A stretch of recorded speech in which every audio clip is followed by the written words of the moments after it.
The arena lights dim. The crowd erupts into deafening screams as Taylor Swift steps onto the stage at the 2009 MTV Video Music Awards, her hand clutching the Moon Man trophy for Best Female Video. She's 19 years old, wearing a shimmering silver dress, her face lit up with pure, unfiltered joy. This is her moment, her first VMA win. The cameras zoom in as she leans into the microphone, her voice barely audible over the applause. "I sing country music, so thank you so much for giving me a chance to win a VMA award."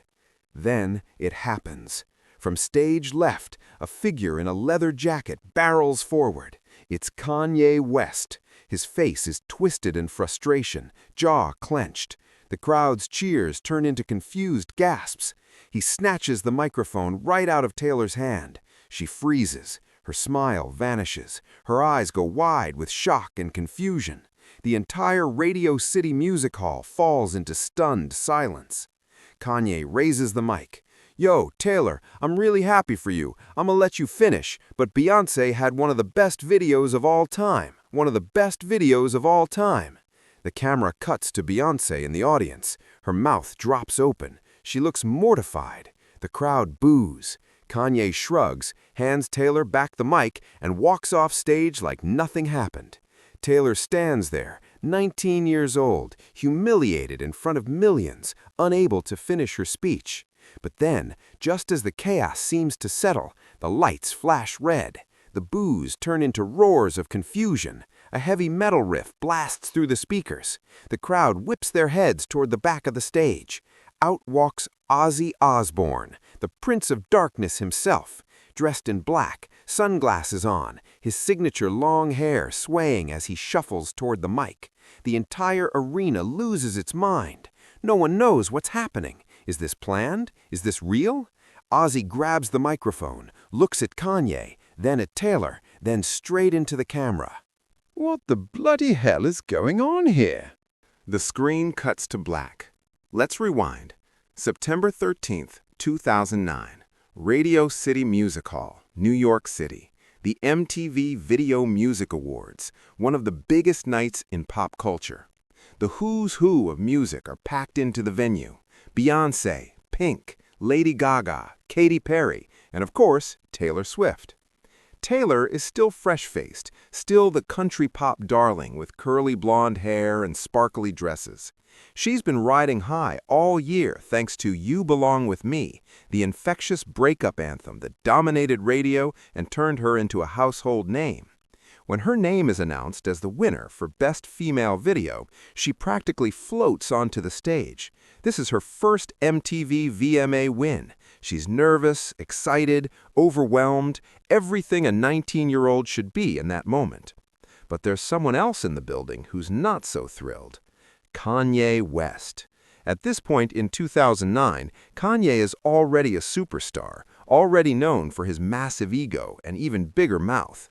He's interrupted award shows before. He's gone on rants about being snubbed. He's made headlines for saying George Bush doesn't care about black people on live TV. Kanye doesn't just speak his mind, he bulldozes through every filter between his brain and his mouth. And tonight, he's sitting in the audience watching Taylor Swift win over Beyoncé's Single Ladies, and he's furious. In his mind, Beyoncé was robbed.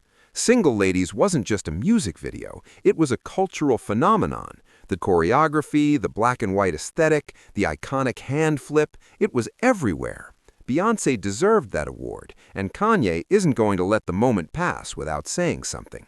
So he storms the stage, he grabs the mic, he humiliates a teenager on live television. The internet explodes, Twitter melts down.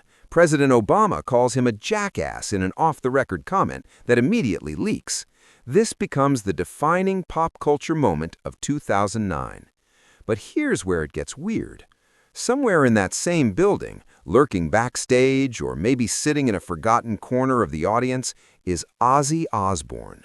Yes, that Ozzy Osbourne, the godfather of heavy metal, the man who bit the head off a bat, the guy who mumbled his way through reality TV on the Osbournes and somehow became a beloved cultural icon. What is Ozzy doing at the VMAs? Who knows? Maybe he's presenting an award, maybe he's lost, maybe MTV thought it would be funny to have the Prince of Darkness show up to an event dominated by pop stars and hip-hop artists. Ozzy is the ultimate wild card, unpredictable, unfiltered, and completely out of place in this shiny pop music circus. Visually, imagine this. On one side of the screen, you see Taylor in her silver dress, frozen in shock. On the other side, Kanye in his leather jacket, mic in hand, mid-rant. And then, cutting between them, flashes of Ozzy. His iconic round sunglasses, his long dark hair, his leather jacket covered in studs and chains. He's the last person you'd expect to walk into this mess. But he's about to. The moment Kanye's foot hits the stage, the energy in Radio City Music Hall shifts. It's like someone sucked all the oxygen out of the room. The applause that greeted Taylor just seconds ago dies instantly. Confused murmurs ripple through the crowd. Cameras swing wildly, trying to capture what's happening. Taylor is still holding the Moon Man trophy. Her mouth is slightly open, mid-sentence. She has no idea what's going on. Is this part of the show? Is Kanye here to congratulate her? Her face says it all. She's trying to process this in real time, just like everyone else. Kanye doesn't hesitate. He walks right up to her, reaches out, and takes the microphone from her hand. Not aggressively, but with the confidence of someone who believes he has every right to be there. Taylor steps back slightly, her expression shifting from confusion to discomfort. She looks out into the audience as if searching for someone to explain what's happening. The crowd is buzzing now. Some people are laughing nervously. Others are already pulling out their phones. Beyoncé, sitting near the front, looks like she wants to disappear into her seat. Her eyes are wide, her hand covering her mouth. You can see her thinking, please don't drag me into this. Kanye raises the mic. The boos start before he even speaks. He says his piece. The words hang in the air like a grenade. Beyoncé had one of the best videos of all time. The crowd erupts, not in agreement, but in anger and disbelief. This isn't a debate. This is a public execution of a 19-year-old's moment. Taylor just stands there. She doesn't know what to say. She doesn't know what to do. The cameras zoom in on her face, capturing every second of her humiliation. Kanye hands the mic back to her like he's done her a favor, then casually walks off stage, shrugging at the boos raining down on him. Taylor tries to continue her speech, but the moment is ruined. The music plays. She's ushered off stage. The damage is done. But backstage, or maybe near the wings of the stage, or somewhere in the VIP section, is Ozzy Osbourne. He's watching this unfold. He's leaning against a wall, arms crossed, sunglasses on, even though he's indoors. He tilts his head, squinting at the stage like he's trying to make sense of what he just witnessed. Next to him, maybe one of his handlers or an MTV staffer is explaining the situation. That's Kanye West. He just interrupted Taylor Swift's acceptance speech. Ozzy blinks slowly. Who? Taylor Swift, the country singer. She just won Best Female Video. Ozzy nods like he's absorbing this information, but you can tell he doesn't really care. He's been in this business for over 40 years. He's seen egos, meltdowns, and chaos. But this feels different. This feels messy in a way that makes even Ozzy uncomfortable. He pushes off the wall and starts walking, slowly, deliberately. His security team follows him, confused about where he's going. He's not scheduled to present yet. He's not supposed to be anywhere near the stage. But Ozzy doesn't care about schedules. The crowd is still buzzing. People are arguing in their seats. Some are defending Kanye. Others are calling him an asshole. Twitter is already exploding. Memes are being born in real time. This is the chaos that defines award shows, the unpredictable, unscripted moments that people talk about for years. And then the cameras catch it. Movement from stage left, a figure in black, moving through the backstage area. Long hair, sunglasses, leather jacket. It's the last person you'd expect to walk into this mess. But he's about to. Taylor shakes her head, still smiling. No, I think Ozzy said everything I needed to say. The camera lingers on her face for a moment. You can see the relief washing over her. She's not angry. She's not bitter. She's just okay. And that's huge, because 5 minutes ago, she looked shattered. Now she looks like someone who just realized the world isn't against her after all. Meanwhile, across the venue, Kanye West is backstage in a completely different mood. He's pacing, hands in his pockets, jaw clenched. His entourage is standing around him, but nobody's saying anything. What do you even say after Ozzy Osbourne publicly roasts you in front of millions? Kanye stops pacing and looks at one of his guys. Did he just call me a wanker on live TV? His friend nods slowly. Yeah, man, he did. Kanye runs his hand over his face, exhaling hard. For the first time tonight, he looks human. Not the larger-than-life ego who stormed the stage, not the provocateur who lives for controversy, just a guy who realizes he possibly went too far. He glances at the monitor showing the audience. They're still buzzing, still laughing about what just happened. Some people are chanting Ozzy's name, others are chanting Taylor's. Nobody's chanting his. I was just trying to stand up for Beyoncé, he mutters, half to himself. One of his team members raises an eyebrow. By humiliating a 19-year-old? Kanye doesn't respond. He just stares at the floor. You can see the gears turning in his head. He's not apologizing, not yet, but he's thinking. And for Kanye, that's progress. A production assistant walks by and does a double take when she sees him. She quickly looks away, but not before Kanye catches it. The judgment, the disapproval.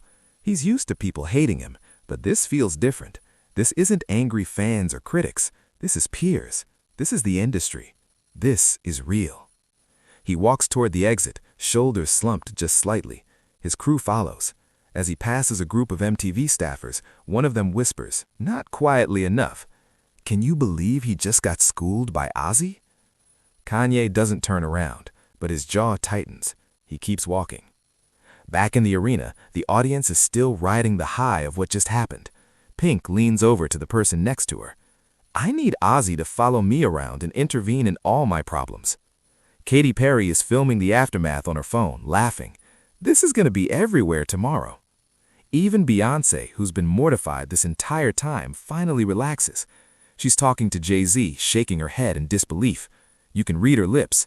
I didn't ask him to do that. The cameras pan across the crowd. People are still talking, still laughing, still processing. Some are already tweeting. Others are calling their friends. Everyone knows they just witnessed something historic. Not just the Kanye interruption, but the fact that Ozzy Osbourne, of all people, became the unlikely voice of decency. The host tries to get the show back on track, but nobody's really listening anymore. The energy has completely changed. What started as one of the most uncomfortable moments in VMA history just turned into one of the most memorable and weirdly heartwarming. Because sometimes, all it takes is one rock star walking onto a stage and saying what everyone's thinking. By the time the VMAs wrap up that night, the internet has already exploded. Twitter is on fire, Facebook is flooded, YouTube is being hammered with so much traffic that videos are buffering. Everyone is talking about the same thing.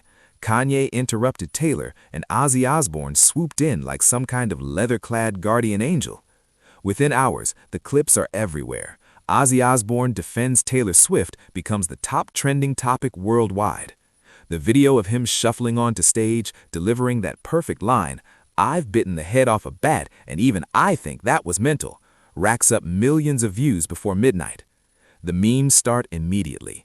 Pictures of Ozzy with angel wings photoshopped on, side-by-side comparisons of Kanye storming the stage and Ozzy calmly walking on, captions like, "When the goth uncle shows up to family drama," and "Ozzy, chaos expert, voice of reason." One meme shows Ozzy as a superhero with the caption, "The hero we didn't know we needed." Fans are losing their minds.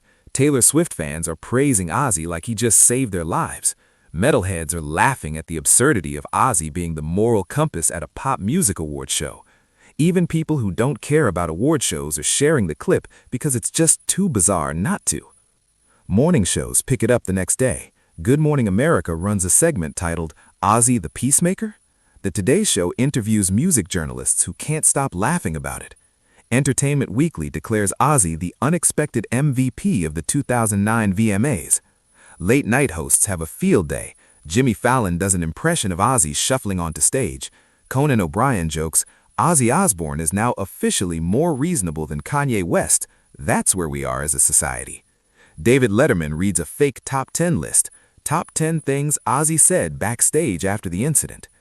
But beyond the jokes and memes, something deeper happens. People start looking at this moment differently. What could have been remembered solely as Kanye humiliates Taylor becomes Ozzy defends Taylor. The narrative shifts. Instead of just being a victim in the story, Taylor becomes someone who had a rock star legend stand up for. That matters. Ozzy, meanwhile, becomes an unlikely hero to a whole new generation. Millennials and Gen Z kids who only knew him as the mumbling dad from the Osbournes suddenly see him as this cool, no-nonsense guy who doesn't care about industry politics or celebrity drama. He just saw something wrong and called it out. Simple, direct, human. Kanye, on the other hand, gets destroyed. Every blog, every news outlet, every comedian drags him. The backlash is relentless. President Obama's jackass comment leaks and makes everything worse. For once, Kanye can't spin this. He can't claim misunderstanding or artistic expression. He interrupted a teenager, and even Ozzy Osbourne thought it was too much. A few days later, Kanye posts an apology on his blog. It's weirdly humble. He admits he was wrong. He says he let his emotions get the best of him. It's not the usual Kanye bravado. It's actually sincere. People aren't sure what to make of it. Taylor, gracious as ever, accepts the apology publicly. But privately, she's already writing songs about it. Years later, tracks like Innocent and references in Look What You Made Me Do trace back to this exact moment. And the feud? It becomes legendary. It stretches across years, albums, public statements, and more drama. But everyone tells the story. They always mention the twist, the night Ozzy Osbourne walked onto the VMA stage and reminded everyone what decency looks like. As the screen fades from the chaos of that night, we're left with something unexpected, a feeling, not anger, not controversy, not even drama, just warmth, the kind that comes from witnessing something genuine in a world that's usually so scripted and polished. The visuals shift into a rapid-fire montage, quick cuts, emotional snapshots, the kind of editing that makes you feel something before you even realize what's happening. We see Taylor's face, first frozen in shock, then crumbling in her dressing room, then finally smiling through tears as Ozzy's words sink in. That smile says everything. Relief, gratitude, the realization that she wasn't alone up there. Cut to Kanye pacing backstage, hands running over his face, the bravado stripped away for just a moment, a human being realizing he screwed up. No spin, no justification, just the weight of his actions settling in. Cut to Ozzy shuffling off stage like he just took out the trash, casual, unbothered, unaware that he just became a hero to millions. His security team follows him, shaking their heads in disbelief. One of them mutters, Did you plan that? Ozzy just shrugs. Plan what? Cut to the audience reactions. Pink laughing so hard she's wiping tears. Beyoncé covering her face, half mortified, half amused. Katy Perry recording everything on her phone. Random celebrities in the crowd exchanging looks that say, "Did that really just happen?" Cut to the fans, the real ones, watching at home, in dorm rooms, at house parties, jaws dropping, hands flying to mouths. Someone rewinds the DVR 3 times just to make sure they saw what they thought they saw. Friends calling each other, "Are you watching this?" Cut to the memes, the tweets, the Facebook posts, screenshots of Ozzy with captions like, "When your drunk uncle saves Thanksgiving." GIFs of him shuffling onto stage, looping endlessly. Fan art of Ozzy as a superhero, cape flowing with Taylor in the background giving a thumbs up. Cut to news anchors trying to keep straight faces while reporting the story. Late-night hosts cracking up mid-monologue. Radio DJs playing the clip over and over because listeners keep calling in to hear it again. The music swells. Something nostalgic. Maybe a soft guitar riff, something that feels like the 2000s, but also timeless. The montage slows down. One final shot. Ozzy and Taylor, side by side.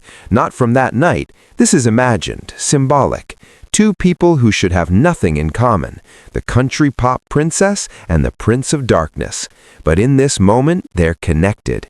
She's smiling, he's giving a little nod. The caption appears on screen.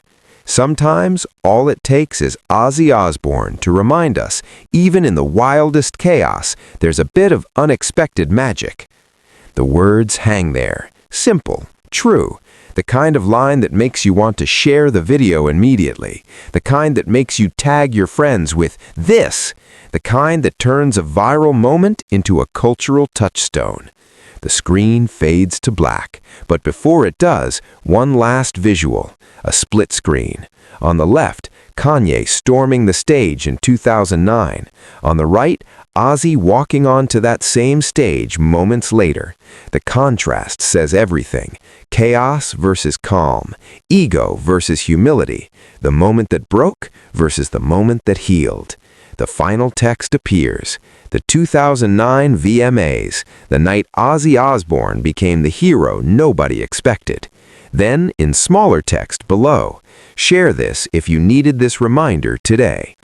And just like that, you've got a video people won't just watch, they'll send to everyone they know. Because sometimes the best stories aren't the ones that make sense, they're the ones that make you feel something real in a world full of noise.